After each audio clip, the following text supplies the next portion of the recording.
My first experience with missions was in 2016 when I went to Haiti with the church. And you just don't know how poverty-stricken they are until you're there and seeing it.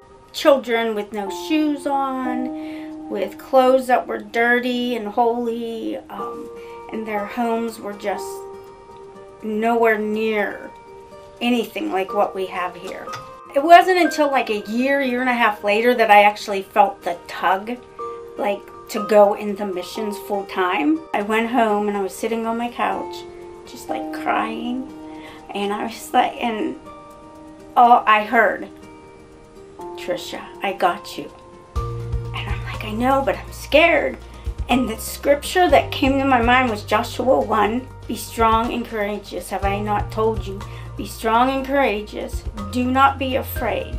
And I knew if I responded and went where he sent me, I knew I could trust him.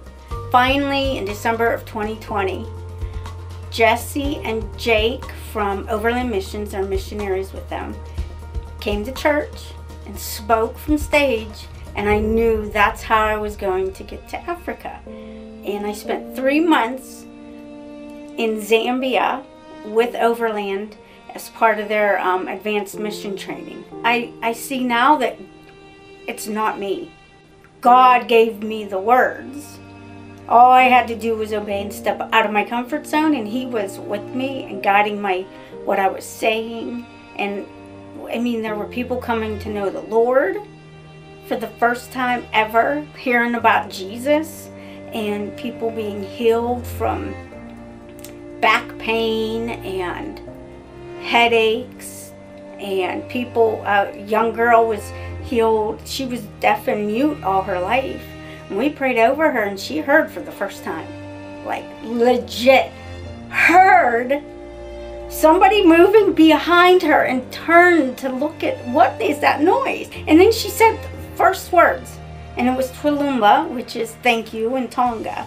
So not everybody is called to full-time mission work.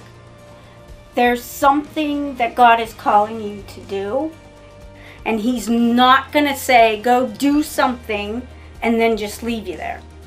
He's not a God who drops the ball and says, well, I'll be back later. And as long as you are living and breathing, he has something that he has entrusted you with, and that's all you can do, is just to trust and obey him and follow his path.